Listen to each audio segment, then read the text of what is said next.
So today we have the pleasure of introducing Sri Radha Mataji, and so she has been initiated by His Holiness Jayapatak Maharaj in 2003. So she has been almost practicing for 21 years, as an initiated devotee in ISKCON, and I think her parents are initiated devotees as well, right? Aspiring. Okay. And she has done Bhakti Shastri and Bhakti Vaibhav degree course. So these are spiritual courses, if somebody doesn't know what it is. And she's also a Vedic astrologer. And she also does coaching through Enneagram. That what it is, Mataji? Enneagram? Yeah, different personality analysis. Yeah. She does human design, palmistry, Vastu, premarital training, and she has a lot in the astrology side and also counseling for kids. And she lives in Mayapur, in Calcutta, where she regularly teaches Bhagavad Gita and Srimad Bhagavatam. And she's the director of Village of Love NGO Charitable Trust. And she travels for lecturing and teaching seminars in English, Kannada, Hindi, and Spanish. She knows 9 languages, so that is something. And she has authored 7 books. And one of the book is How to Mess Up Your Life with Astrology. So we have those books as well. And Mataji, are you selling those books or? If it's ordered, it can be arranged. Yeah. Okay. So I'm just going to show these books. Mataji, you also. Yes. So this is How to Mess Up Your Life with Astrology. Obviously, it's not teaching you how to mess up. It's telling you how not to mess up your life with astrology. And then there's this wild side inside. This is about that wild side within us, which brings us to this world and how to figure it out and become good human beings, essentially. And then this is one of my favorite books. After I went through my Saturn period, I wrote this book. It's called Are You Ready for Saturn? So this is like busting the myths about planet Saturn, because a lot of Indian people dread Saturn. So this book is explaining how if you make friendship with Saturn, there's no other planet that can give you success. So these are something I have, but I have more books. If you want it and you want to order it, we can. Okay. So, and also we can, maybe in the end, you can show them where to order. Yeah. Okay. And I think other interesting would be Get Ready for Married Life for Men, Get Ready for Married Life for Women. She has around 7 books. And we are very happy to have you, Mataji. So a lot of people commented from yesterday's class. It was wonderful. So for the first time, we are listening to you. Thank you so much. Thank you. Thank you so much. Thank you for coming. I'm very happy and glad to be in Seattle and have all of your Sangha. So I want to go over some slides from yesterday because some of you came in later. So I want to give the context for today because today's topic is going to be so interesting. If you find people and relationships interesting like I do, you might find something very useful to take away today. So thank you very much for joining us today. I'm going to start screen sharing.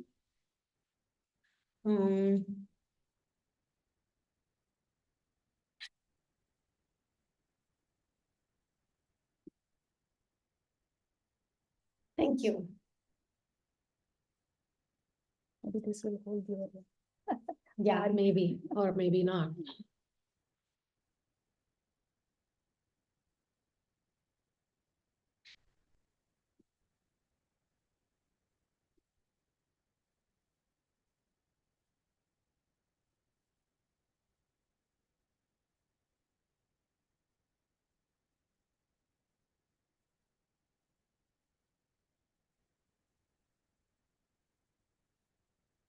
I read this interesting book. It's about spiritually emotionally mature spirituality. Emotionally mature spirituality.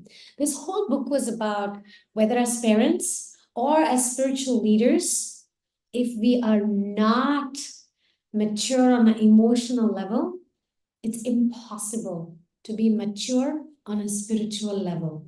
So yesterday we went over some slides about how to integrate spirituality and that emotional connection within our family, how to have both together. Yesterday I had one of the interactions, very interesting interactions about, one of the child has the experience that parents, they behave very nice in the temple with everybody. Hi Krishna Prabhuji, hi Krishna Mataji, they're very patient. And then the kid was like, my mom doesn't behave like that at home. So we all wear masks. We call it masks. We want to look good. We want to be right. We want to be accepted in the society. But then when we go home, the mask falls off. And then all the other stuff comes up, right? When you squeeze orange, what comes out? Orange juice. When you're squeezed, what comes out? I don't know. So whatever is inside us comes out when we're squeezed. So one of our Vaishnavacharyas say that great devotees, when you put them through hard tests, grinding them, I'm thinking of my Guru Maharaj, and he's put through hard tests, sandalwood smell is coming out. Because when great devotees are put through hard stone, they are so pure that their purity emanates. So this is the proof that every great spiritual leader is emotionally mature. So yesterday I was showing this slide about the tip of the iceberg. Oh, why I can't see? Oh, here it is. Thank you, Prabhu. So this is the cause of Kurukshetra war. The issue may appear that it's territorial dispute, but actually people with issues was the real problem. Similarly, on the tip of the iceberg, maybe what we do spiritually, the tilak that we wear, and we may cover our heads, and we may wear big kantimala and tulasis, and we may wear very perfect saris or dhotis, or we may go on pilgrimages, we may do activities which are connected with spiritual tasks. But what is underneath that tip of the iceberg? How is our emotional sense of responsibility, maturity, when it comes to how we are dealing when nobody else is looking at us? When we are at home and nobody is looking at us, where is our grounding? What is it that I'm actually hanging on to? What kind of values are we giving to our children? So this forms essentially our emotional maturity. So without emotional maturity, spirituality is not sustainable. So today we will look deeper into topics such as, why Arjuna, he was very powerful, but emotionally he became weak, and all his sense of spiritual clarity also withered away. He actually became very weak. And then we saw how Duryodhan, being emotionally extremely immature, he wanted Krishna's army and not Krishna. Sometimes we want our children to be successful without understanding the concept of success. We don't want to give them the deeper values. We just want them to achieve the superficial tip of the iceberg. We're not actually giving them the underneath. So today, and then we discussed yesterday about the journey and the destination, how both matters. If you focus only on the journey, and then you trying to make your journey so perfect, you forget the destination. And sometimes you focus so much on the destination that you may get delayed to get there because you're not focused on maturely dealing with our family and children, etc. So we found this guy at the crossroads, which path to take. And what was the conclusion? Anybody remembers which path to take? And Prabhuji here had asked a question yesterday about the path. What was that? What was the conclusion? Anybody remembers?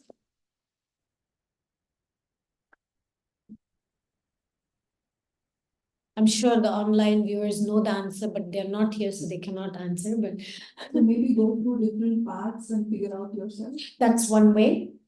The second way is to pray. Pray to the Lord and say, like Yudhishthir Maharaj didn't ask Krishna to intervene because he said, I'll figure it out. I'll figure it out. He didn't let Krishna in. And Krishna said, I was waiting at the door. So this fellow standing there, or maybe that's us, we're standing, should I do this? Should I do that? About my health, about my children, about relocation, about job. What should I do? Ask him. He's waiting at the door of our hearts. Try asking him. But we can do our part. And today we'll talk about the our part of unknotting the tie of family expectations, and the karmic cycle that will keep bringing us back.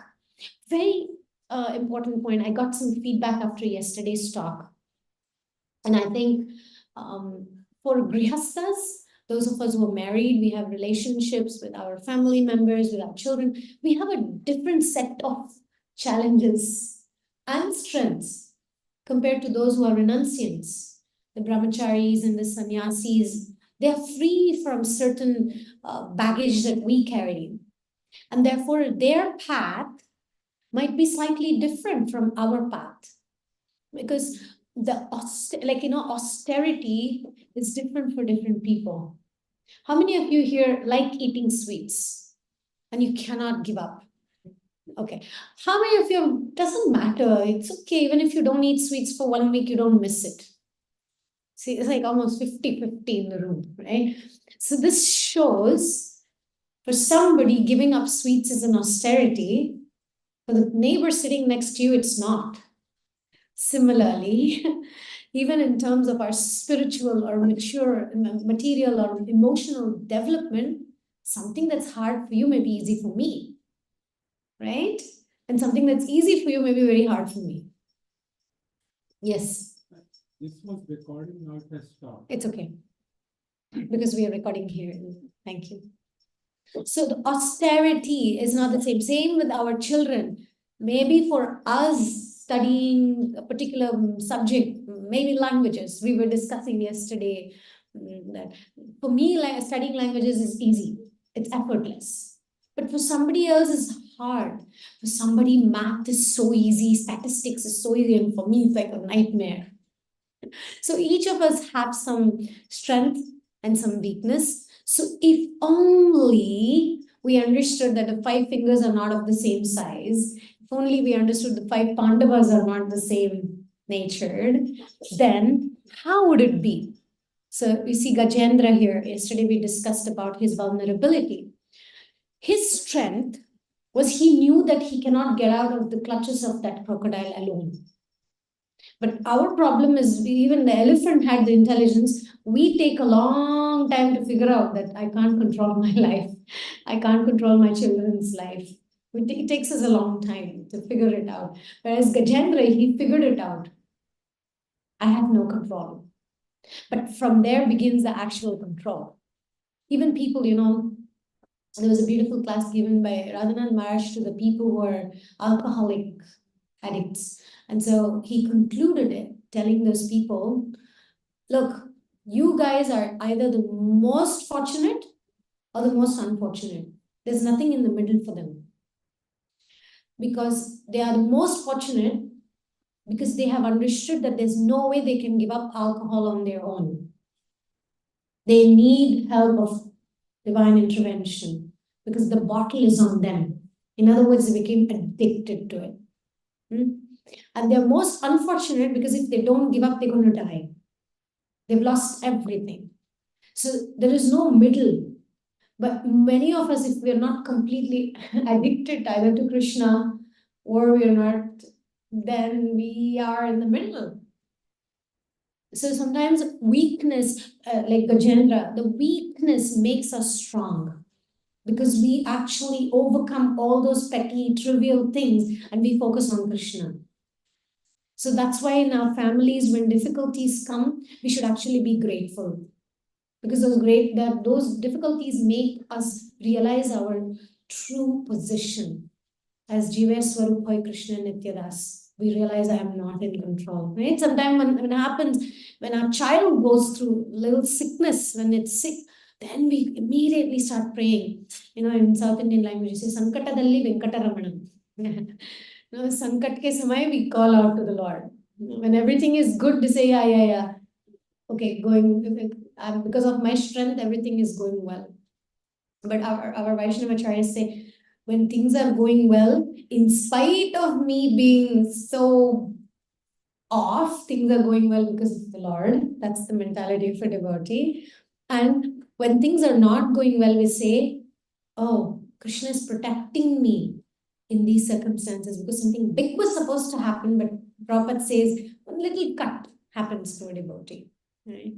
And there is a Vaishnava saint that says, this is between Kauravas and Pandavas, the circumstances. ಅದಕಿನ ಮನೆಯೊಳಗಂದು ಪಾಂಡವರನು ಕೊಲ್ಲಬೇಕೆಂದು ದುರುಳ Kaurava ಬಂದು ಅತಿ ಹರುಷದಲ್ಲಿರುತ್ತಿರಲಂದು ಹರಿಕೃಪೆ ಅವರಲ್ಲಿದ್ದ ಕಾರಣ ಘೋರ ದುರಿತ ಬಯಲಾಗುವುದಿಲ್ಲವೇ.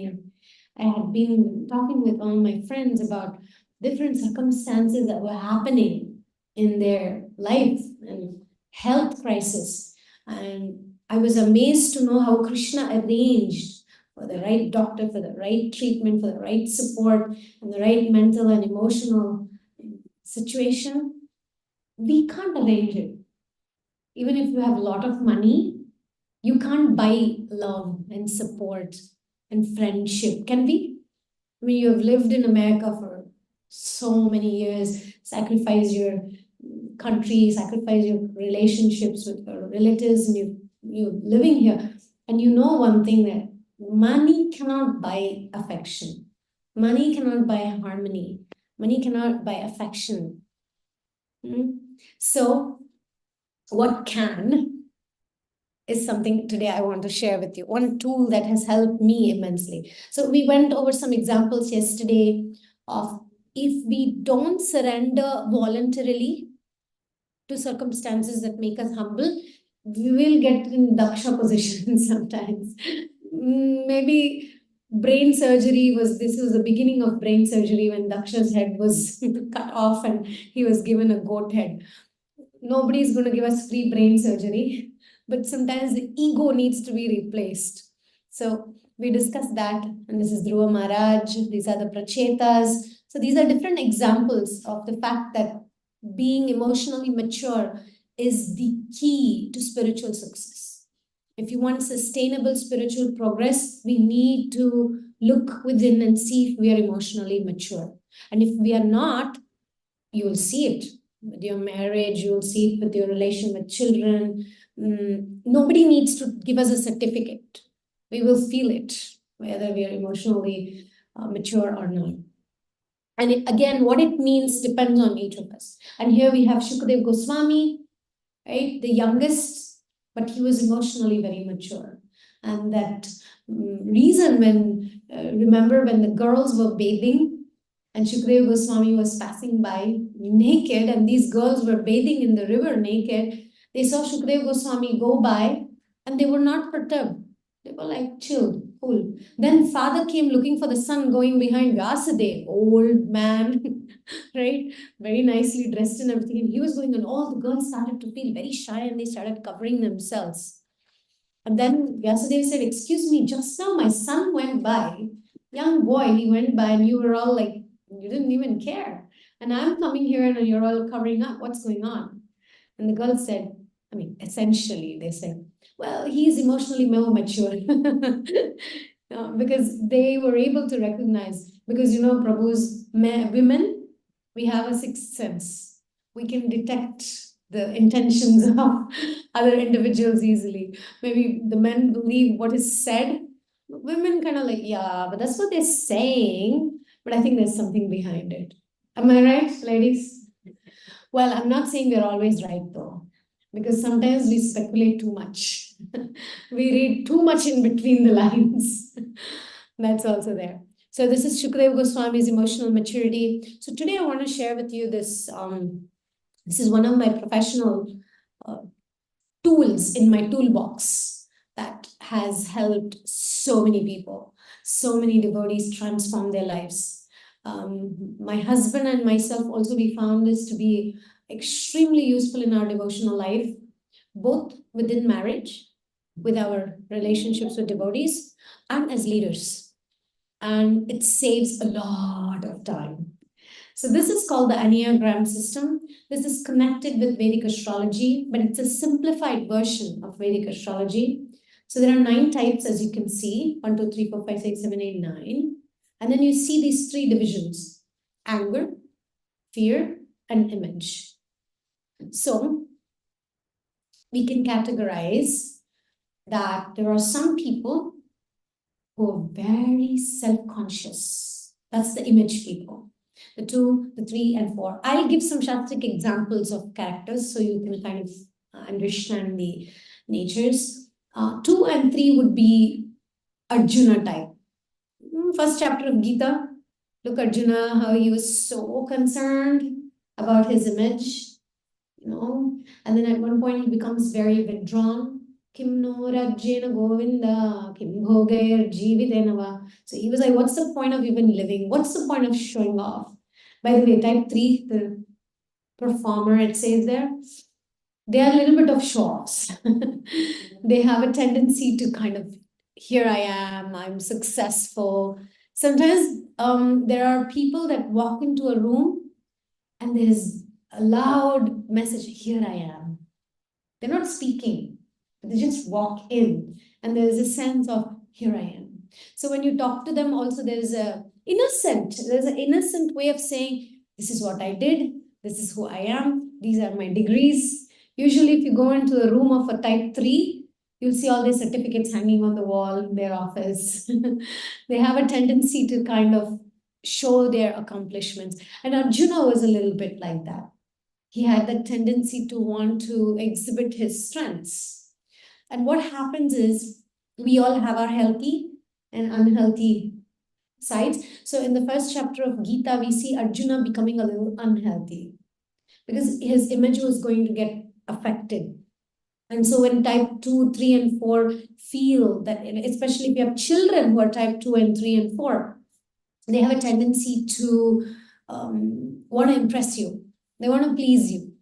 Type 2 are people pleasers. Now they want the parents to always say, very good boy. You try that with type 8, 9, 7, 6, they don't care about it. The kids who are not into image, by just saying very good, I'll give you a gift, it doesn't work with some children. They need something different. So these type give us motivation. What is our core motivation? So I'll share a little bit something in your own lives. You can actually detect maybe your parents. You can figure out what your parent is.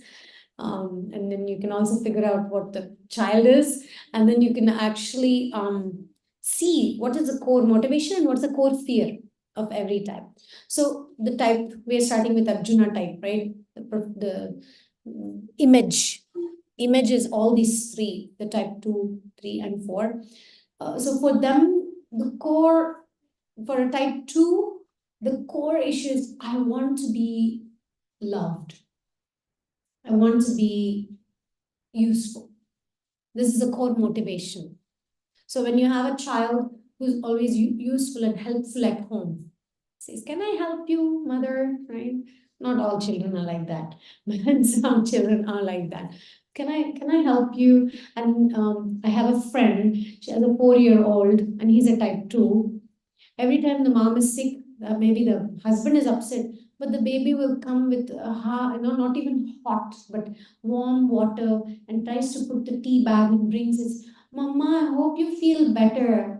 And of course, it's not exactly the tea that she wants, but the nature of the child is already, 4-year-old. Mama, I hope you feel better. So then comes and then he does that to the mother, So that's a type 2 child. And then the same parent has another child, and that child is a type 8. The leader, the boss, says, Mama, You shouldn't get sick like this. You should learn to take care of yourself so you don't end up in this position and put all of us through just eating sandwich in the kitchen. And then the child didn't only do that. The child went to the father and said, Papa, I think it's because of you that Mama is sick. Okay. So, so some children have a very challenging nature, like this type 8s. Type 8s have a tendency to just put the hand on the table and say, this is the way things should be done. Very expressive, very open. Now, type 3. Oh yeah, the type 2, what's the core fear of a type 2? Huh? Anybody? To feel useless. I am not useful, or to be unloved. So if you have a child who's a type 2, and if you make that child believe that you're not worthy or you're not lovable, it stays with them all life. But if you tell a type 8, you're not worthy, you're not lovable, they say, I don't care. I don't need to be loved. I'm not born to be loved. I'm already lovable. So the 8s never have a doubt about feeling loved and not loved. So it's not, parents, you learn over time when you see your children growing up, intuitively, this is my child is like this, you understand the natures. But today what I'm proposing is understand your type first. As a parent, what is your core motivation and what is your core fear? Based on that, you can be a type 2 in Sattvagun, Rajagun, and Tamagun. For example, a type 2 in Tamas Guna would be victim. I did so much for my children, they are not grateful. They do a lot, but Tamas Guna is about like becoming like a victim. And then in Rajas Guna, type 2 will do everything, but will have a manipulative expectation. I'll do things for you and then you should do for me. Like there's an expectation. But in Sattvaguna, 2s are, where can I be useful? How can I help you? Without an unconditional way of helping. If you are a 2, you might want to look, there's a website, I can give you the link. There's a 9 levels of being 2. The 3 levels are Tamas Guna, 3 levels are Rajas Guna, and 3 levels are Sattva Guna. It's, we talk about becoming pure devotees. So becoming a pure devotee is not the same thing for everyone. Like I said, different people have different austerities. For somebody to tolerate imperfections of others is your austerity. For someone else to not be so useful and not be loved by everybody is your austerity. For somebody waking up in the morning is an austerity. For someone else to speak up when the right time comes is an austerity. For someone else to keep quiet is an austerity. So if you go through this Enneagram types, you'll see how you can become emotionally mature. And then we'll talk about pure devotee. Because first we need that basic ground to stand on. Otherwise, we can go into Tamas Guna thinking that, oh, I can never be like that Maharaj or like that Prabhu. Because they are maybe sannyasis or brahmacharis, they have their own path of renunciation. And we are avoiding our responsibilities to be emotionally mature within our families. And we are using that as an excuse and saying, I'm not doing those things they are doing and therefore I'm not good enough. And we are escaping from our responsibilities of taking responsibility emotionally. Am I making sense? Or am I just, okay. So I hope you can look at your situations. I can't just say this is your difficulty or this is your challenge. You have to figure it out yourself. It's an introspective process. But what I'm proposing is we are not all the same. It's not the same path for all of us. Just consider that. So type 3, the core need is to be successful. Core need is to be successful. So if you have a child who's a type 3, it always wants to win in every competition. Wants to, or if you are a parent who's a type 3, you want to make sure you tell everybody that my son does very well at school, or there's a need to show that my children are successful. So in that case, I would say, please define the word success. Define the term in an emotionally mature way. Otherwise, you mess up your children's life. And I've seen parents who do that. It's not that they want their child to be successful in the real Sattva way. It's just because they didn't have something, they want to live their life through their children to make themselves feel good. So there is some Rajas Guna there. And this kind of success is not sustainable. And then the child may take up to some, today we were discussing while driving to the temple that we all grew up in communities or families where we wanted to please our parents, right? We wanted to study hard and make it in a way that our parents will feel happy. And how many of us ended up feeling fulfilled with those professions? Few of us. And how many of us had to rebel and then feel guilty about it? And then we were taking a walk in the neighborhood where I'm staying, and we were seeing these big, big homes, big, huge homes, and nuclear families. And I was remembering I grew up in a joint family, 12 of us, pretty small home. But there was a sense of belonging, there was a sense of togetherness, even within big families, small places. We had this living room where the grandmother would sleep there, grandfather would sleep there, brother would sleep there, I would sleep here, my uncle would sleep. It was like, and there was so much joy. And nowadays we are focused so much on big homes, but there's actually no family and the sense of togetherness and the sense of belonging. Why? Because the definition of success is misplaced. Definition of home is, perverted idea. Everybody sits in their own rooms and with their own machines, and there's no connection. And so we are kind of going farther and farther away from success and home and family and belonging and love and affection. And we are escaping. We are escaping by having huge spaces and no connection. That can happen if we are unhealthy, if one of these things are unhealthy.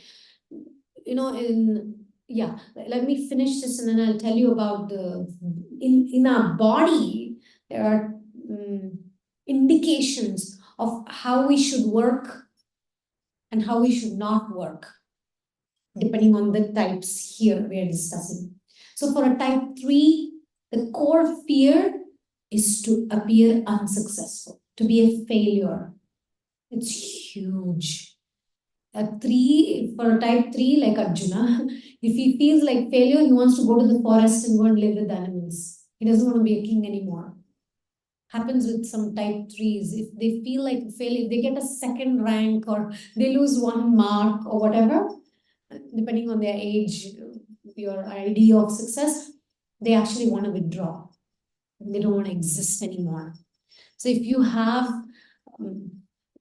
those kind of maybe family members or children, don't try to preach from your value system. Try to understand their nature. Read this Sattva, Rajas, Tamas of the type 3 and help them understand what's the right idea of success.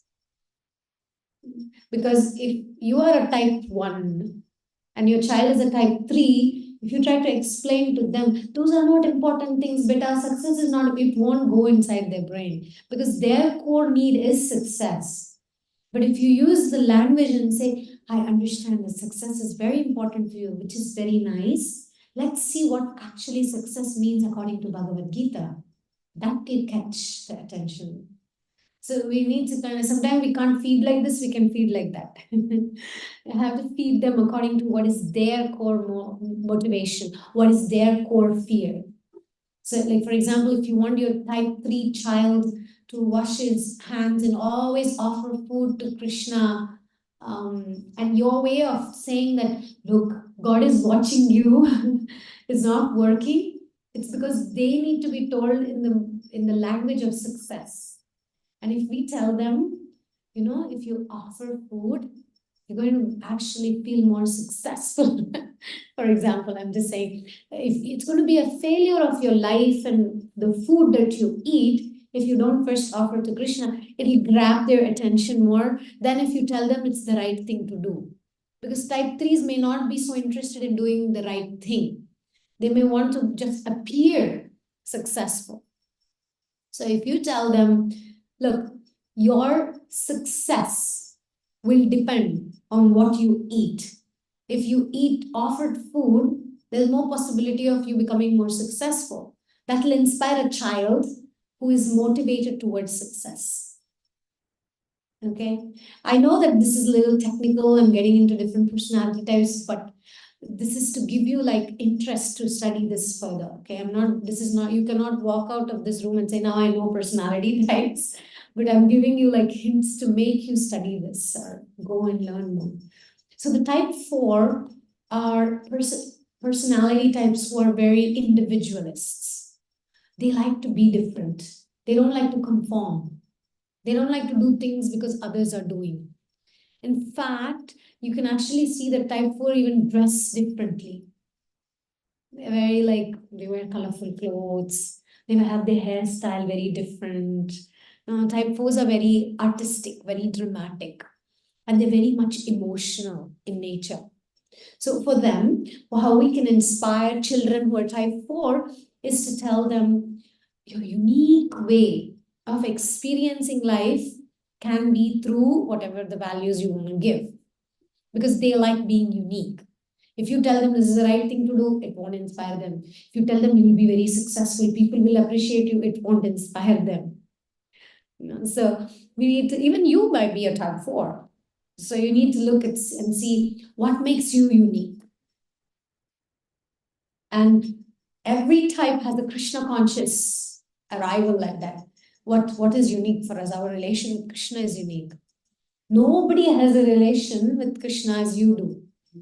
We all have that unique relation. So for a type 4, the core motivation is to be different, to be unique. It's a core need they have. So if you push a type 4 to do something and it's not unique, they will not do it. They will rebel because they want to stand out and be different.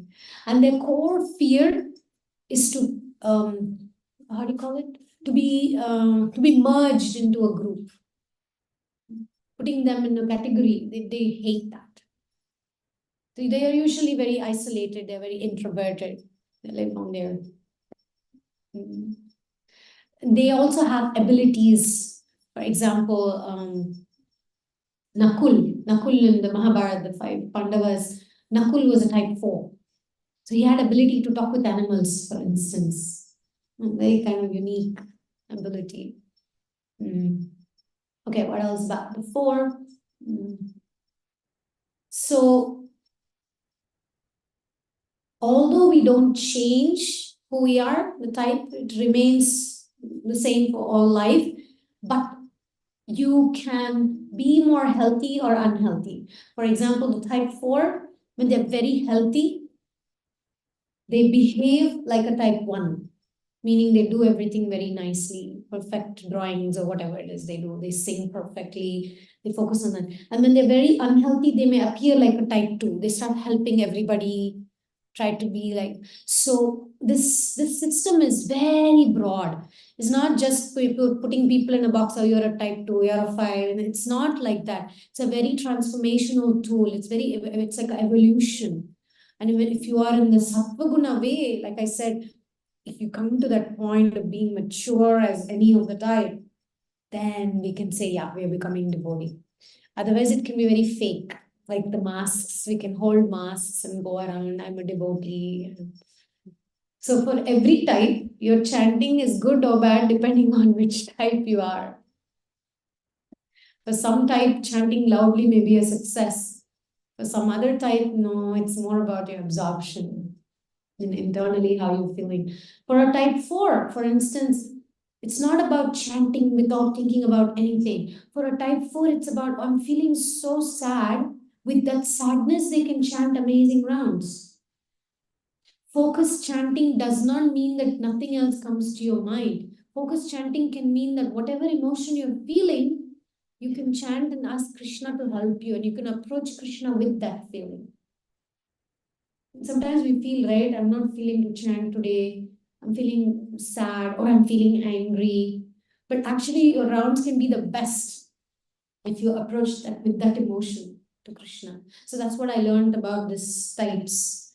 Depending on your type, you'll have certain emotions and you can actually approach Krishna even more efficiently because it's not mechanical. Krishna wants your emotions. He doesn't want you to just approach him like a without any emotions. Okay, then type 5. By the way, if you may be wondering what are these arrows, that's what I was telling you. See, type 4, there's an arrow going up to a 1 and it's indicating blue color and it goes up to 1. That means it's healthy for a 4 to go to 1. And then 4 has another arrow going to 2, which is red in color. So red means unhealthy. So the behavior you can indicate.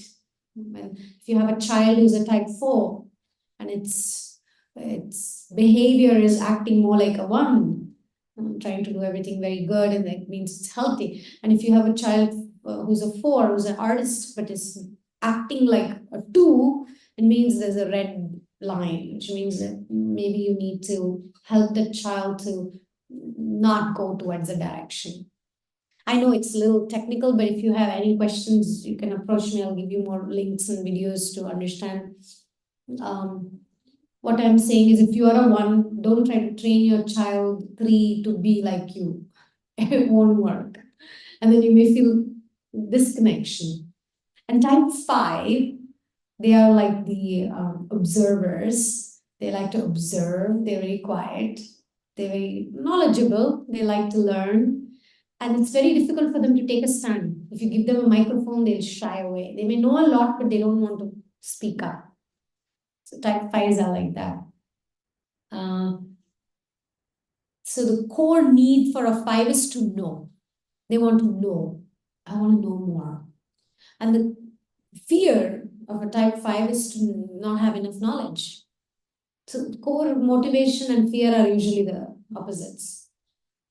And then for a 5, going to 8 means to be a leader is very healthy, but usually it's the hardest thing for a 5 to go and take a stand and say, this is what I want. Okay. Then type 6, they are the loyalists. No, they follow the rules. They're very like, and for them, the core need is security, to feel secure. And the core fear for them is to feel unsafe. Some children are always like, oh, maybe I'll catch a virus. Oh, maybe that will happen. No, I don't want to go. It's raining today. I'm going to get sick. There's some kids or even adults, they're constantly fearing that something goes wrong. That energy is the energy of that 6. Is that the planet is the Venus. Venus is always about comfort, security. And then we have the 7. 7 are the enthusiasts. They're always enthusiastic about everything. They're the most fun kids to be around. They're always jumping around, always very enthusiastic. So their core need is to have fun. And their core fear is to be bored. Do you ever get bored? Yeah. Some people are afraid of being bored. Maybe like right now you're bored with this class. Maybe you're type 7. And then type 8 are, I told you, they are the leaders. The Bhima. Bhima is 8. Duryodhan was also 8, by the way. So Duryodhan is like an unhealthy example of an 8. And Bhima is a healthy example of an 8. Because when Krishna said, bow down, Ashwatthama's Brahmastra is coming, Bhima was able to bow down. Because he listened to Krishna. Although he's a challenger, he didn't want to. He said, I'll face it, let it come. But then Krishna said, come on, let's have respect. And he said, okay, fine. So that's Bhima. And Bhakti Siddhanta Saraswati Thakur was also 8. I mean, no wonder he's called Lion Guru. To challenge everybody, challenge all the Mayavadis. That was Bhakti Siddhanta Saraswati Thakur. He wouldn't take nonsense. Just speak his mind. No fear. Srila Prabhupada was also type 8. Call everybody fools and rascals. Only Prabhupada could do that and get away with it. So we don't have to imitate because everybody has their natures, but it's important to understand the core. And for a type 8, the core need is autonomy. freedom. They don't like to be told what to do. And their core fear is again being controlled by others. They don't like being controlled by others. If Prabhupada wanted, he'll go and stay in a meat eater's house and share the fridge with meat in it, but he won't get controlled by some Mayawadi telling him this is what should be done. Very, very principled in that way. And then type 9 is the peacemaker, the mediator. They don't like conflicts and they are always at peace. They will compromise anything for peace. But they are very hard to move. They may appear peaceful, but you can't convince them easily. Yeah, immovable, unshakable.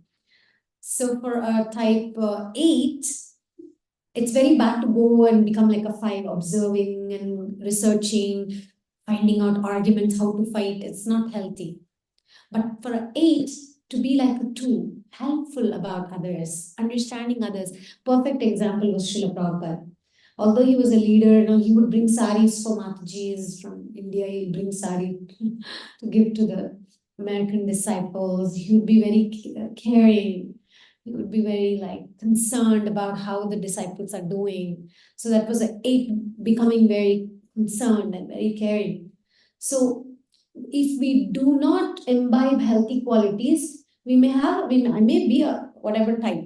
I may be a type 8, a leader. But if I don't become emotionally mature, I keep saying that if everybody is not 8, you are all useless. Everybody should be 8. This is emotional immaturity. To think that if, let's say, I love book distribution, then I like to do it. And I think that's the best service. And if you're not doing it, then you are not good enough. So we have, each type has a value system. And if we are emotionally healthy and mature, we value all the natures, all the types. If we are emotionally unhealthy, I think that if I'm a cook and I'm cooking for deities, I feel that this is the best thing. You all should be doing it. So this is emotional maturity, to be able to encourage people like Prabhupada did. Prabhupada didn't even know all these tools, this kind of tools, but he had that intuitive ability. There was some devotee, he had trouble with sadhana, he said engage them in management, they will do this, that. He didn't have the same set of rules for everyone. He knew how to allow each person to flourish and grow. And he knew if you engage the person properly, according to their nature, they'll blossom and over time, they'll become whole and complete. So my request today is try to identify your nature, become healthy. Try to identify the nature of your family, your child, help them be healthy. And then become emotionally mature as the type that you are. And do not put people in a box about this is the way to do service, or this is the way to be devotee. For somebody taking up challenges may be a way they are devotees. For somebody being very emotional is their way of devotee. So there's no black and white. Yes, Mataji had a question. You started with telling about image for 2, 3, and 4, they're image conscious, but can you explain for 5, 6? Thank you. So 5, 6, and 7, as you saw, their core motivation and fear are based on fear. The fear, everybody has fear, by the way. Everybody has image, everybody has fear, but primarily. So 5 is afraid of not knowing enough. Okay, and 6 is afraid of not being secure. 6 likes secure options. And then 7 is afraid of being bored. Okay, so there is a core aspect is more about fear. So for example, if you go and tell a 7, hey, people will not like you if you do this, they say, I don't care. Because they don't have the image issue. But if you tell them, if you go there and get stuck in that Radha Govinda Mataji's class, no, you'll be bored, they'll not come. The 7 has a tendency to they don't like to get stuck. They usually like to sit near the door so they can exit. They like to have options to not be bored. And then there's anger. Again, we all have anger. But 1 and 8 and 9 are predominantly. One's anger is directed inward. And they cannot process their emotions. They don't usually get upset with others, but they put it inside. And the type 8's anger is out. They appear always angry and upset. You may have some people around in your life that if you talk to them and say, why are you angry? You're always angry. They say, come on, anger is just energy. So anger is an issue for type 8. They're always angry. Oh, anything happens, they immediately kind of like get upset. Type 9, you won't see anger on the outside. But it's something internal. So yeah, it's a very fascinating concept to understand that our core motivations may not be the core motivation of our spouse or our partner. But when we understand their core motivation, wow, life becomes very interesting. And our children especially. Yeah. Yeah, any other questions? Anything else I left out here? And sometimes, there are compatibilities also. Some types are more compatible. Like we were discussing 1 and 3, they have a little bit of a different value system. Because 1 is all about justice. Oh, I didn't even tell the example of 1. 1 is Yudhishthir Maharaj. Being righteous, doing the right thing. Nobody will be watching, but he will do the right thing. That's type 1. But they are the most, how do you say, they struggle the most because they really see everything that's wrong in the world, everything that's wrong with the individuals. Beginning with the clean room to clean consciousness to how somebody is relating to you, to the motivations, because they are programmed to be the best judges. Yamaraj is type 1. To determine what is right and what is wrong. Justice. Very good. So one struggle a lot in this world because this world is filled with unjust things. This world is filled with, you can say, even impurities and imperfections. So ones are very allergic to that. So they have to take a lot, they have to tolerate a lot. It's quite tough to be in the mind of a 1. And one of my friends who's a 1 said, well, those rules are for myself. Don't worry about judging you. Because they want everything perfect. Like they won't go to sleep unless their room is perfectly organized and the kitchen is in the perfect shape and they're cooked in the perfect manners and everything has to be perfect. But this material world, it's a struggle for the type 1s. And Yudhishthir Maharaj, he was that perfectionist. He didn't want to lie. He didn't want to be immoral. It was a huge struggle for him. And the only way was he had to listen to Krishna. You know how hard time he had. And what's that? Ashwattama Hataha Kunjaraha. And he had to do the whole, he couldn't lie. He just said, he just said very softly the word elephant. So that's Yudhishthir Maharaj. Huge struggle between justice. It's hard to find that peace. So for a 1, you know what's healthy? They're supposed to go and have fun. They're supposed to smile and they're supposed to be enthusiastic and just forget about the imperfections. And one of the remedy, Jai Shri Ram Mother ki, Jai Shri Ram Sita Lakshman Hanuman ki, Jai Shri Padmanath Bhave Subhadra Chakra ki, Gaur Nitai ki, Lakshmi Nrsimhadev Bhagavan ki, Jai Shri Prabhupada ki, Gaura Bhakta Vrinda ki. So in that Gaura Bhakta Vrinda, how many personality types are there? If you read Chaitanya Charitamrita, you'll find it. Some are type 8s, some are type 4s. There are different personality types. That's the beauty of Krishna consciousness. So I was saying something and then before the altar was, huh? About type 1. Type 1s, right? Yudhishthir, and then what else I was saying? Talk about what they should do. Also Bhishma was type 1, trying to do the just and righteous things. But in this material world, we can't do that. And then, like I was saying, they don't express that anger outward. So that's why 1s can have health issues because they put it in, they suppress it. So they need to have fun, I was saying, yeah. They're supposed to like chill and relax. That's the most difficult thing for a type 1 to do. Usually the unhealthy thing for a type 1 is to go to 4. You see the 4? They become emotional. Oh, why they're doing it in this way? Why it's supposed to, then they become emotional and it's not. So they're supposed to be like, go to 7 and have fun. And type 3, like Arjuna, in the battlefield, he was supposed to go to 6. He was supposed to find secure ways. Instead, he went to 9. That's unhealthy for him. He wanted to give, no, Rajyana Govinda, I'll go to the forest. That was him withdrawing. So that's why I can't tell somebody, hey, for you, you have to withdraw. This is healthy for you. For somebody else, hey, don't withdraw. It's unhealthy for you. Stand up and fight.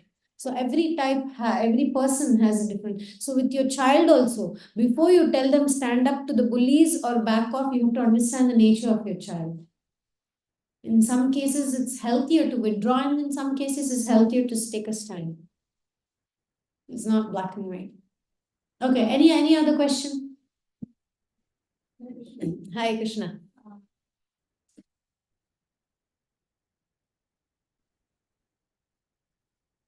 Mataji, as you mentioned, the kids has different personalities. Do we get to understand that just like, the three constitutions in Ayurveda, Vata, Pitta, Yes. Kapha.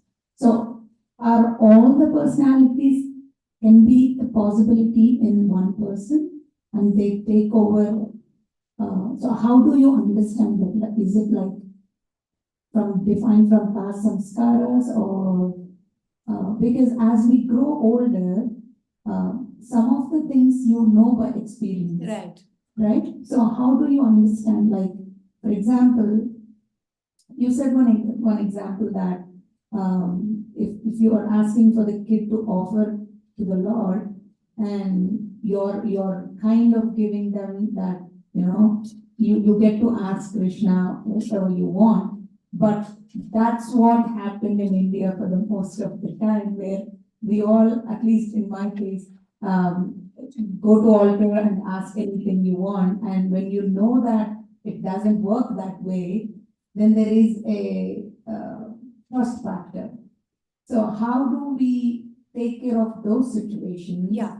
And how does a kid, as they raise, I mean, including us, right? Like our nature when we are teenagers versus as an adult, we have grown and we have seen certain life to know that, this will work, this will not work.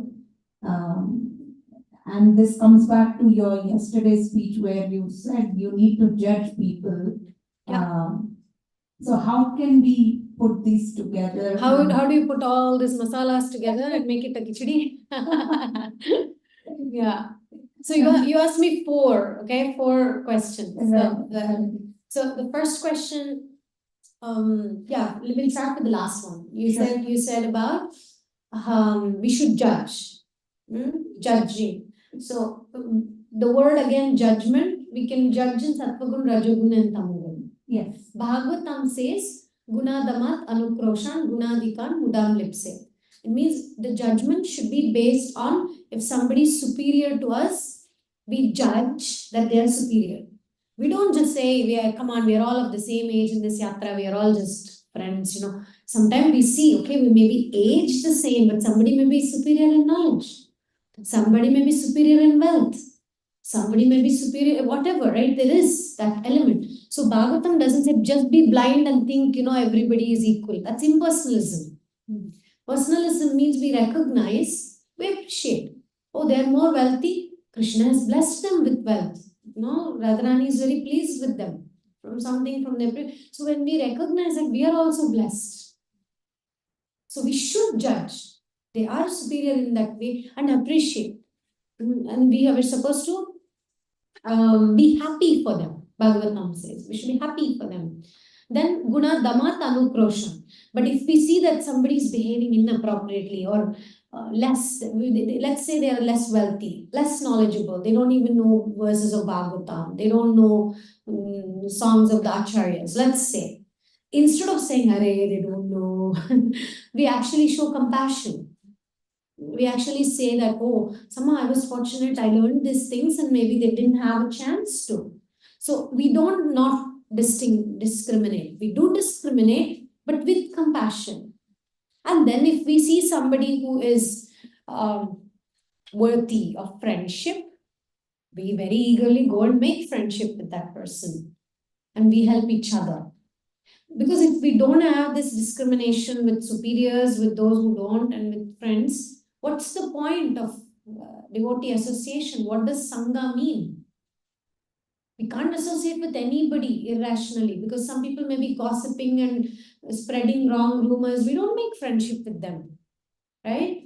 And some people may be qualified and we want their Sangha, then we put some effort. And we teach that with our kids too. We don't say don't discriminate. We show them how to discriminate in a Bhagavatam way. I also thought that we're not supposed to discriminate, but actually Bhagavatam says we should.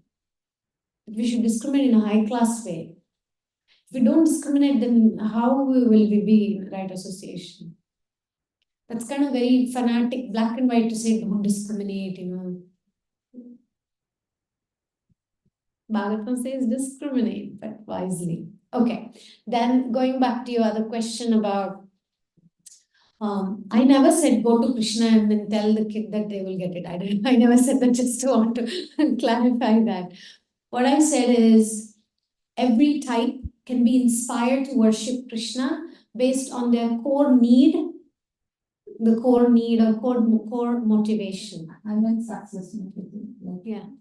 Yeah, I didn't say go to Krishna, Krishna will give you success. I said if somebody values success, we teach them that approaching Krishna is the greatest success. I put it in that way. I didn't say you should say if you go to Krishna, you will be successful. No, we should teach that going to Krishna is success. It takes little intelligence to give that, but you're right. We were given a little bit of Rajat Guna perspective of worshipping God, a little bit of that religiosity tinge, not so much spirituality. Our Indian upbringing is not so emotionally mature spirituality. It's a little bit of blind faith, superstitious. If you don't, we think as if Krishna is like us. If you don't worship him, he'll get upset with you. Krishna is not an insecure God. He could become a chariot driver to Arjuna, Partha Sarathi. Arjuna would keep his feet here. It's not like Krishna didn't know and say, hey, what did I get myself into? He knew very well. He doesn't have any inferiority complex. He's like, I can handle it. I'm God, but I can also drive the chariot. And in fact, when Rajasuya Yagadalli Rajeshwara, when Rajasuya Yaga happened, Krishna, the Supreme Personality of God, and we are all reading, right, Bhagavad Gita. That Krishna, what was his service in Rajasuya? Do you know? What was it? Exactly. He was washing the feet of all the guests, the kings, and he was, wow, like, oh, Krishna. And he also cleaned up after Prasadam, he cleaned up the plates. You know why he can do that? Because he doesn't have inferiority complex. And nor does he have superiority complex. We get stuck thinking this is less, this is more. He doesn't. So then, Mataji, your question about how do we figure out, thank you, Prabhu. How do we figure out, that was kind of blinding my eyes. How do we figure out? It takes a while, but as a mother, you'll start having feelings and instincts and you start working out. But if you can figure out the types and study it, it will make your motherhood much easier. Especially training them, giving them the value system based on Bhagavatam by their nature, and to not feed them our values because it's for us it worked, it doesn't mean it will for them. And if you especially want long-term good relationship, it'll be worth it to study the types, to understand your type, to understand their type, to see the difference. Then you'll be able to explain things according to their nature. So there are many, there are tests, but if the kid is very small, it will be hard. to do the test. But if you just look at these things, anger, image, fear, it'll be quite easy. Even when they're 4, 5 year old, you'll already figure out if they belong in anger or image or fear category. And then there's another way to figure out the 8, the 7, and the 3. Okay, the 8, 7, and 3, they are assertive. They don't have a problem to ask for what they want. They're bold. They're very bold. That is another way to figure out. Like 3 will be very go for what gives me success. They go out, reach out. And 7s are again very enthusiastic. They make friends very easily. They're very bold. And type 8, they will stand out anywhere. So that's one way. And then 1, 2, and 6, they're compliant. Usually they go along. They won't stick their head out or won't withdraw. They'll go along as much as possible in the family, like that. And then there is 5, 4, and 9. They're withdrawn. They keep to themselves unless really called for. So these are some ways to figure out. Otherwise, you can always approach a professional who can help, And we use in our career orientation, I'm a career counselor in our school in Mayapur. So this is one of our tools we use. Before we help the children decide their careers, we give them their understanding of their nature. And there's another system called MBTI. Actually, every corporate company nowadays puts you through that test. And then based on the result, whatever certificate you have, they don't care. They'll look at your cognitive function and then they'll place you in that position. Because they know that your cognitive function will get actually you to get work done and be in that position. So these are all different things we see to see if the kid will be happy in that career, if that's their nature or not. Okay, anything else? Mataji, did I leave out anything? No. Was okay?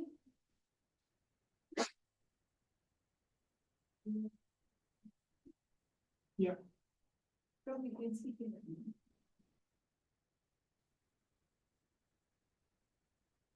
Yeah, why is the Oh, sorry. I'm sorry. I just forgot one answer to one of the questions you said. Sorry, Prabhu. So you asked, can somebody be all the types? That's an excellent question. See this page here, all the planets? In your chart, in our chart, each of our chart, all the planets are present. Sun, Moon, Mars, Jupiter, Venus, Rahu, Ketu, Saturn, everything is present. But some particular planet will be leading. One planet is like the leader, the strongest planet. Sometimes you go to some Jyotish and say, your Kuja is very strong, or your Venus is, they say, right? So that's not because you have only Venus. It's just that that's the leader. Every other planet is following that planet. So with children, it's very important. If you recognize what planet is strong, like for example, for somebody who's a 3, Sun is very strong because image is important, success is important. So if you can see that, Sun is leading, through that value, you can get all other planets to wake up and go and capture the kingdom. For someone else, success is not the issue. So like that, we can figure out which planet is strong. It's not that you don't have any particular planet, you have all planets. So you are enthusiastic also, everybody is perfectionist also, we are helpful also, we are creative. All those things are present, but one particular one will stand out. That's the strongest, or you can say, that's what we need to pay more attention to. In some astrology, we see that so there's a combination of planets. Right. Sun, Moon, Yes. Jupiter. So in that case, yeah, it's the same with Enneagram. Also, somebody can be a 2, like Arjuna was a 3 with the 2 wing. For example, he was not just a pure 3. He had that 2 wing.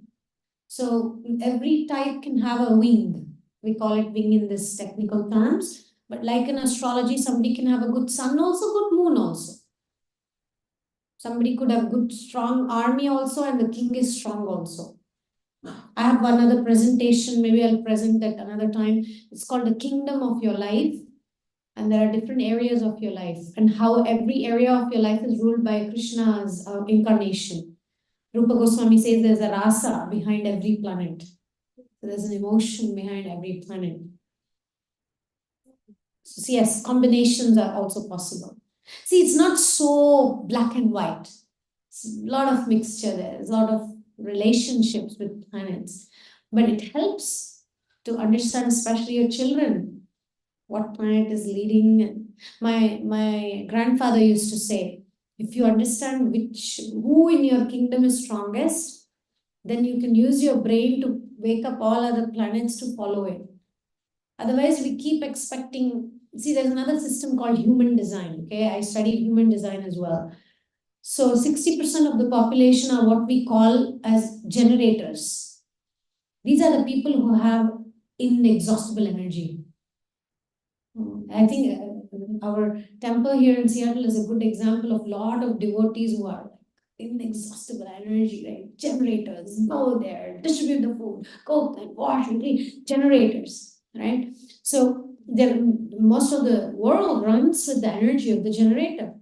Literally, if we have a kid who's a generator, we tell the parents, please, this kid will not go to sleep unless their energies are exhausted. So engage them, get them busy. But not every kid is a generator. Some kids are projectors, some kids are manifestors. There are different types. So who are the children who are not generators, they don't have that kind of energy. They may not be so much into sports. They may not be so much into physical activities. For example, Obama is not a generator, he's a projector. He's not the kind who has that kind of physical energy. He's more like, the visionary, the planner, he had that kind of energy. So there are in the body centers indicate how we are supposed to live, how we are supposed to work. So usually if a projector tries to live like a generator, that person will get sick. And if a generator is not engaging their energy to work hard, they'll get sick. So there's all this science, to prepare ourselves to be in the right kind of lifestyle, right kind of profession, engaging our. And some people are supposed to speak up or use their voice, and when they don't, they literally have thyroid problems, etc., because they're not using their design to express. We Indians, somehow I always say, Indian education system, those of us who grew up in India, we were taught what to think. We were not taught how to think. We were taught this is what we should think, and then so we kind of got accustomed to that. But fortunately, the American system for our kids here is more like they're taught how to think. But the truth is somewhere in the middle, right? Think according to Guru, Sadhu and Shastra, but learn how to think. That would be the best. But there are so many tools. If you want to raise your children in that way, there's so many tools to raise them in an emotionally mature way so that they can become spiritually mature. Please don't push your children to become spiritually mature if you are not emotionally mature. And don't live in this myth, oh, I'm not a good devotee because I'm not doing what that sannyasi or that brahmachari is doing. You're doing great for what a grihastha should be doing. Be grateful for the personality type you are, for the association you have, for the capacity and grace Krishna is giving you. Start from there. Otherwise, we are empowering that sense of lack. I'm not good. They are good because they're doing that. Come on, they may be generators or somebody else may be manifesting. You don't need to. We can be the best version of ourselves. And you can't teach your children to be the best version of them and love themselves if you're not loving yourself and your job and your life. We can't teach our kids, right? Can we?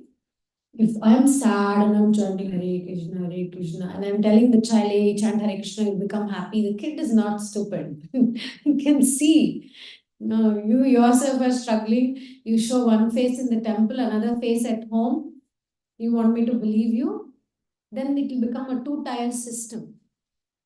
The kid knows, okay, this is some religion. That's not my life. Then they start separating. Some of us were fortunate, we had Shiksha gurus or teachers who told us that it's not spiritual life, material life. Life is together. One of my mentors drops one kid to the dance class and the other kid to the sports club. The parent is sick and the in-law is sick. And then when I was asking, how do you manage all these material duties? He looked at me like that. I said, I don't see them as material duties. It's part of my spiritual life. It's like, wow, part of my sadhana. Wow. There's no, they don't discriminate. This person, very, very advanced devotee. So they never complain saying, I have to do all these material things. So see, like this microphone, is this material or spiritual? Are you sure? Somebody says spiritual, somebody says material. What's going on here? Is this microphone material or spiritual? Somebody's very sure it's material, somebody's saying it's both, somebody's saying spiritual. Oh my God, are we in the same movement? I think we Used for spiritual purpose. right. See, microphone is microphone. Whether it's spiritual or material depends on the usage. Potato, is it spiritual or material? Knife, is it spiritual or material? Is this table material or spiritual? See, so same thing, is your life material or spiritual? It depends on your perspective. The knife that cuts the potato, whether somebody's putting it in some non-vegetarian food or it's going to offer to Krishna, the potato is the same, the knife is the same. But the consciousness, when we offer it to Krishna, it changes. So your life, your actions, your duties with your children, the time you spend with your family, my grandmother taught me this. ಮಕ್ಕಳಾಡಿಸುವಾಗ ಮಡದಿಯೊಳ್ಳಕ್ಕರೆನ್ನಿರುವಾಗ ಗಜಾಹಯ ಪಲ್ಲಕ್ಕಿ ಮೊದಲಾದ ವಾಹನವೇರಿದಾಗ ದಿಕ್ಕುವಾಗ ಆಕಳಿಸುತ್ತಲಿ ದೇವಕೀ ತನಯನ ನೆನೆದಲ್ಲಿ ನರಸಿಕ್ಕನು ಯಮದೂತರಿಗೆ ಆವಾವಲ್ಲಿ ನೋಡಿದರು. So it's a beautiful remembrance. It says whether you are having hiccups or you're having, what is it called, yawning, or whether you're intimate with your family members, or you're going on a chariot or on a horse or on an elephant or an airplane, or whether you're enjoying palatable food stuff, if you can remember the son of Devaki, if you can remember Krishna, every activity you're doing gets spiritualized. It's not the activity itself which is material or spiritual. We can't determine whether this microphone is material or spiritual. It's the usage. Same thing with becoming pure devotee or spiritual world. It's not a geographical location. I put my step here. It's not like the states in United States, they have the states, right? Oh, here I am in Washington and here I am in Idaho, right? It's not about geographical lines.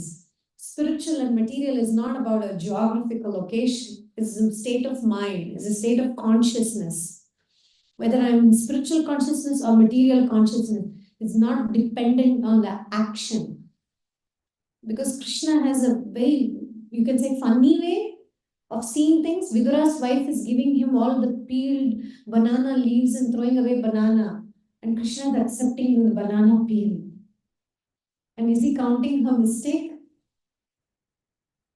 Shabri is trying the fruits to give him the sweetest one and she's offering to Ram. Ram is not going about, oh my God, she just ate it. How can I eat it? He's actually accepting her love behind. And he's also Krishna is very weird, right? Putana comes there to feed Krishna poison. And Krishna says, how sweet, she's coming to feed me milk. And he's giving her a position of nurse in the spiritual world. Who can understand Krishna's ways of determining failure and success? You know why? When your actions are wrong, Krishna will count your intentions. And if your intention is wrong, Krishna will count your actions. And if your intention and action both are wrong, Krishna will give you a second chance. This is our Krishna. You know, he doesn't get stuck on things. He's not mental. He's not like, why did you do that? We are the opposite. If intention is right and action is wrong, then we will focus on the right. Whatever we focus on what is wrong. No, the husband forgets the birthday and next day he comes up with 2 gifts and says, but you still forgot yesterday. But Krishna is not like that. He's the opposite. And when the action is done, he says, yeah, you got me the gift, but you don't really love me. I mean, that's usually wives, we kind of complicate things, right? If the intention is right and action is wrong, we'll focus on the action. Right? So Krishna, we think that Krishna is like us, but Krishna is not like us. He doesn't determine our actions based on, he understands, he's a person. He's not a machine. He doesn't say, how many hours were you on the bead bag? Or he sees our intentions, he sees our motivation. He Bhavagahi Janardhana, right? He takes the intention. Okay, so that was the answer, long-winded answer for those questions. Thank you. Yes, Prabhu, yes, Prabhu. Sorry. Yes, I was wondering why the peacemaker is in the anger region. Yeah. So the peacemaker, they are worried about bigger issues in the world that makes them angry. They are not usually upset by small things in life. What is actually upsetting them are huge things like poverty or bigger issues of this world that makes them angry, injustice. It's very hard to make a type 9 angry. It's very hard. But when the type 9 feels anger, it's very deep. It's something bigger in there. So externally they are peacemakers, but internally there's a war going on inside them. There's something to be like resolved. It's a good question. We have some, gurus, and within ISKCON there are each type of gurus. For example, Shivram Maharaj is a type 1. If you've seen his publications, everything is perfection. If you've seen Hungary, Rajadam in Hungary, the deities and the places and the projects, right? Everything is to perfection. Every book of his is having that layout and the parrots and everything is perfection. You can see that perfection in that. And Jayapatak Maharaj is a type 2, always helping, always there for people, day and night, regardless of his health situation, he's there. And then type 3, I know some devotees, I don't know if you know them. So type 4 is Shachinandan Maharaj. Shachinandan Maharaj is that, fully, perfectly using that emotional side to sing for the Lord and experience that depth of emotion. He moves our hearts with his kirtans. Type 5, we have Krsna Kshetra Maharaj, we have Banu Maharaj, very intellectual, very like knowledge-based, like that. And then we have Bhakti Marg Maharaj is a 7, the enthusiastic farmers, and Prabhupada was type 8. Radhanath Maharaj is type 9. So yeah, you can see the types. Yes. So I understand this point is personality type is useful for kids, right? Wanted to know how is it useful for adults? It's not just helpful for kids. First of all, we cannot help kids unless we understand our type. We cannot just say, oh, my kid is this and I'll help. We have to understand our type and behave healthy ourselves. Then we can help our kids. In the airplane, when they say, in case of emergency, the mask, first you put yourself, then you put for the child. So this Enneagram type is similar. First you have to put it on yourself, and then you can help. So why it's useful for adults? In your marriage, it can be helpful. In your friendships, it can be helpful. If you wonder why I keep ending up with friendships that don't work out, maybe there's some pattern in the type that we are not behaving in a healthy way. So it can help us to understand. If you want to know how Enneagram types can help devotees, I would say anartha nivritti. This understanding this will help our anarthas. How you can identify what's your anartha, and if you want to work on it, it's very easy. I mean, easy meaning it's simple but not easy. Yeah, it takes time. It takes time. Usually, within our Hare Krishna movement, we focus very much on Artha Pravritti. We talk about exalted stories and pure devotees. Everything is like on that platform, right? We discuss, it's very attractive. Artha Pravritti is about great things, but we don't focus so much on the Anartha Nivritti. We don't focus on pulling out the weeds. So this is almost like a slap on the face. We may run around. I did so much devotional activity. I've been chanting for 25 years. I've done that, this. But as soon as this Enneagram thing comes up and you look into the mirror like, oh my God, I have all these anarthas. How long can we push the anarthas under the carpet? It will come out in close relationships with parents. It will come out. So if you want to be a yogi, even in your office life, then you can understand this, and also understanding others. Like, I have a family member who's a type 8. Initially, I used to think, why this person is always angry? Why did I upset them? You know, like, now I understand that it's not that they're upset with me. It's just who they are. You make peace. Otherwise, we can misunderstand people a lot. And then we waste a lot of time. So this gives us a chance of accountability. And so we don't make, no, so this is one last thing, and I'll end here. There's a fact and there's a story. The fact is, this person didn't greet me when they were walking, let's say. That's a fact. The story we create is that person doesn't like me. You know, that last time we had, oh, maybe the other person must have told something bad about me to the person. You know, all these story we create, right? So this Enneagram type can really help us understand where we create a story out of a fact. There's another expression, making a anthill out a mole, what is that? Mole out of an ant, mountain out of a molehill. Yeah. So there's a small fact, and then we make a big story around it. So this helps us in that process of anartha nivritti.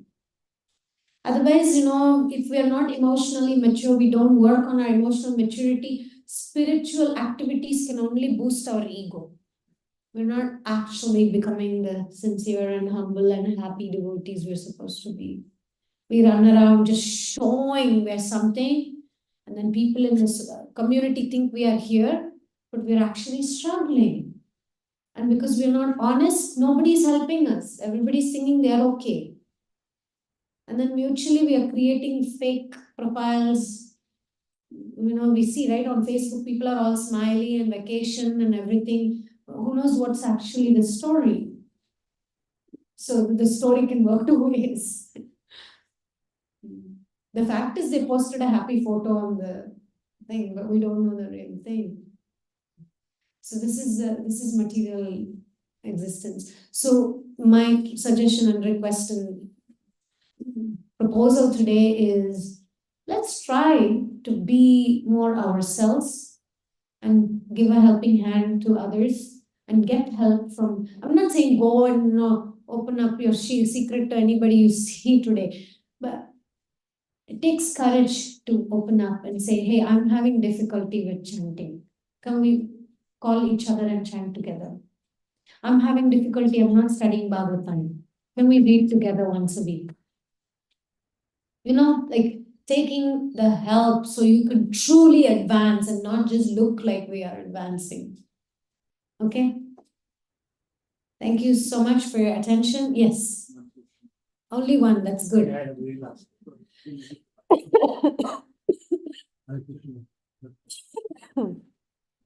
Krishna. First of all, great session. Thank you for that. one quick question for beginners like us. It is easy to identify between these three traits, like, whether I am Right. anger or image or Right. fear.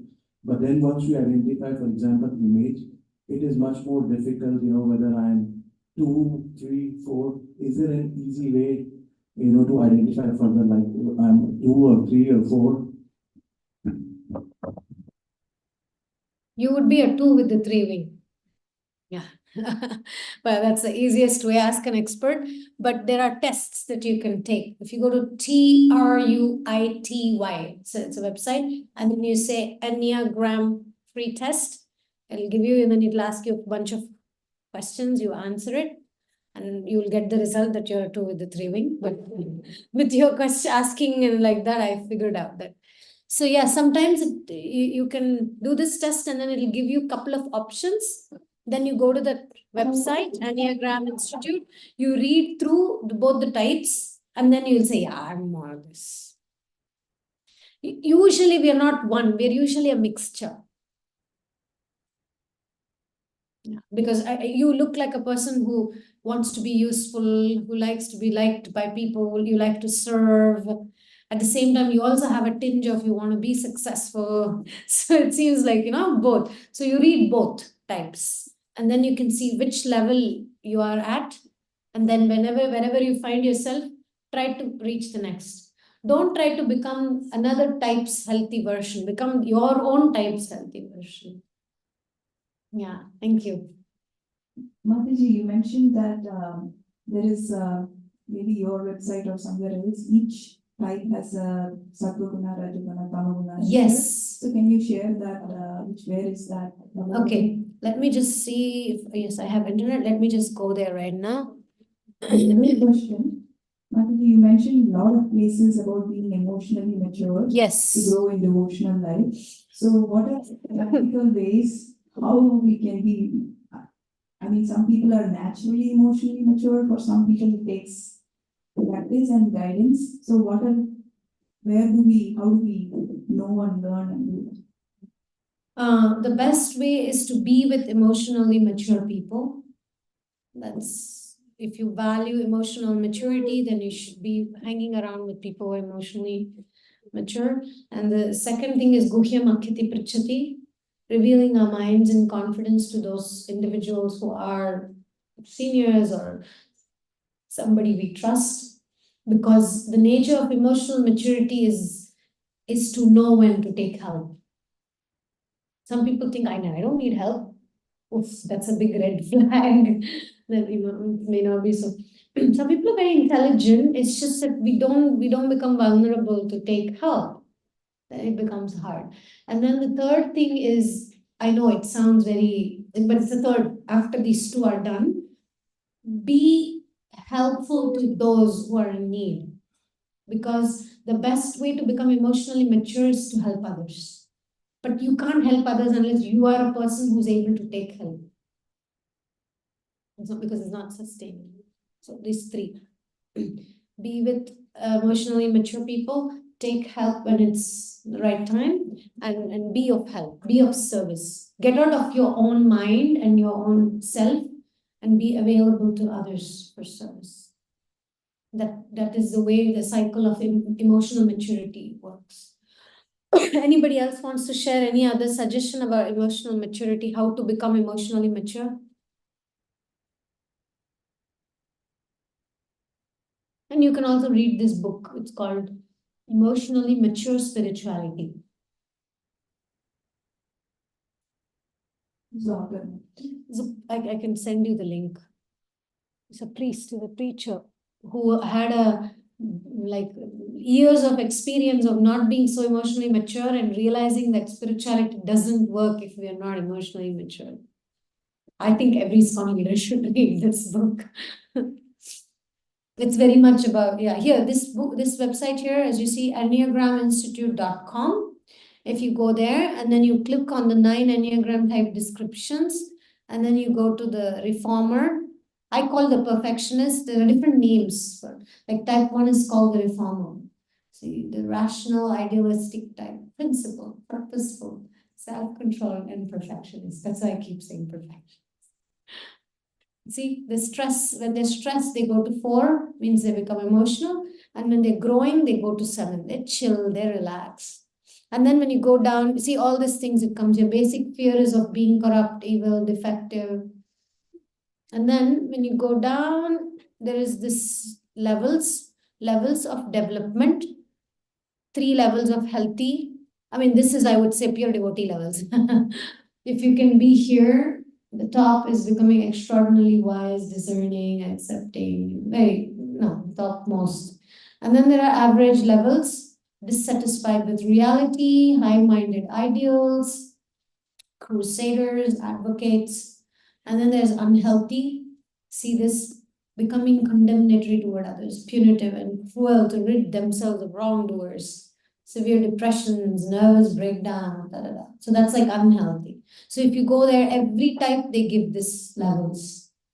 Then you can read this, and then you'll be able to recognize where at least we should be at average as devotees. And you see, you will feel it. You feel, are you fulfilled in your life? You'll feel if you are healthy or not. And then you can compare your partner. But don't go around telling, hey, you're unhealthy, this. Be careful to not judge, okay? Okay. Any other questions? Thank you so much, Mataji, for the wonderful class. I think everybody is like ready to sit for another hour. Nobody wants to leave. So, so we feel that your wealth of knowledge, wisdom, astrology, and all areas which are so interesting, and people want to learn, hear more from you. Thank you for taking time to talk to all of us yesterday, today, and we love. So we can say 3 Hari Bols for Mataji. Thank you. Hare Krishna. Hari Bol. Hari Bol. Hare Krishna.